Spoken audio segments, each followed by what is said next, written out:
All right, we are now being joined by Major General Ayan Cardozo, former Indian Army officer and author. Welcome to WION, sir.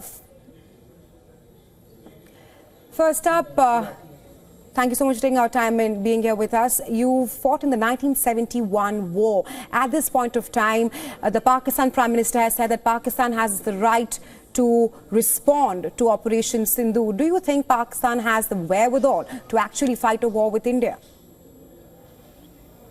It is evident from the recent broadcast that you just made that Pakistan is prepared to step back.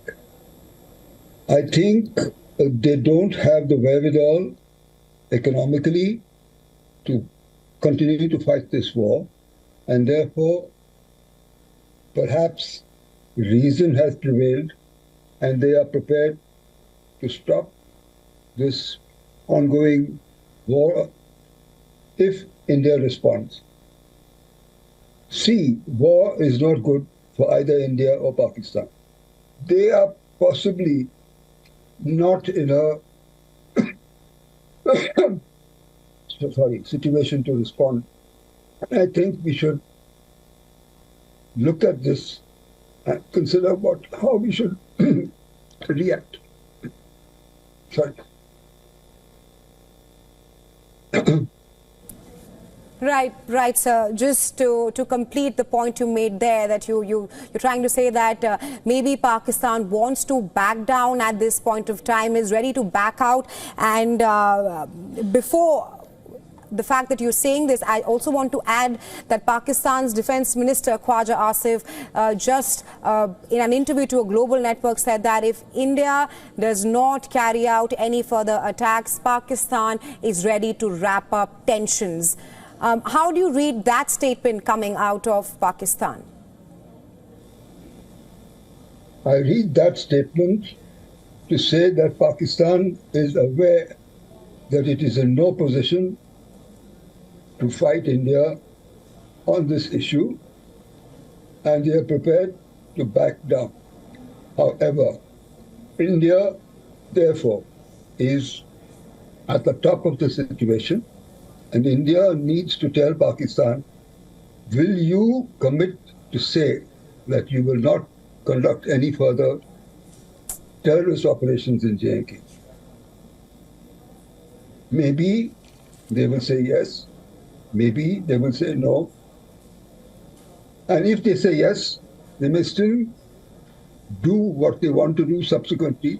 But I think we have conveyed the message appropriately. We have done enough damage.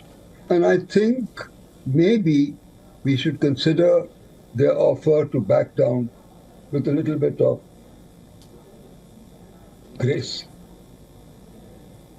Right, sir. You do speak of how Pakistan is perhaps ready to back down after that statement from Pakistan's defense minister. There's also another front which has opened up, because Masood Azhar's family members were also killed in India's Operation Sindoor, and Azhar has now threatened revenge.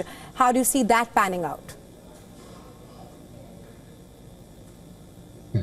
As I said earlier, even if Pakistan as a country states that it will not resort to terrorism, and it has never resorted to terrorism, there are factions within Pakistan which will carry out this war of terrorism. So we need to consider as to what our action should be. Should we say, okay, we will not conduct any further attacks, or we carry on the momentum of what we want and punish them further? Right, my last question to you, sir. Do you think that this Operation Sindoor was a deterrent, or are you expecting more such attacks on terror camps from New Delhi, keeping in mind that this was phase 1 of Operation Sindoor? Firstly, I would like to congratulate the country in naming this Operation Sindoor, because it has resonance with all the widows of those who have died in Pahalgam. That Pakistan reserves the right to respond. and you fought the 1971 war. Reports suggest that Pakistan does not even have the wherewithal to continue for a war just for 4 days. But if Pakistan does retaliate, what kind of strikes or what targets will it aim at? I think the only option for them is to attack across the line of control. As far as India is concerned, if they do that, it is to our advantage, because we have not been able to go across the line of control because of our ethical behavior and attitude towards war. But now, since Pakistan has said the LOC no longer exists, this is an opportunity for India to capture ground across the line of control in POK, and we should use this opportunity to do so. Right. I also want to seek your analysis with Operation Sindoor, perhaps a precision strike that did not harm civilians, no military infrastructure were targeted, just terror camps. Do you think India has been successful in calling out Pakistan's nuclear saber rattling? Because we saw in the past how Islamabad went on with nuclear rhetoric. Yes, it certainly has. Only thing is that Pakistan is now trying to say that there has been collateral damage and many civilians have died. That's just too bad. This is something which happens because although we tried to restrict this only to terror camps, there are other civilian habitations close by which may have been hit. It's just too bad. That's an outcome of war. So I also want to talk to you about the fact that India, this time around, the targets in POK were not shallow ones. It was deep inside Pakistan. What kind of message does that send across? And talk to us about the significance of the targets that India wiped out. See, the attack at Bahawalpur was at a distance of approximately nearly 200 kilometers away from the line, from the IB. It goes to show that we are capable of striking into Pakistan, deep into Pakistan, and their counter air defense systems have not been able to work. And therefore,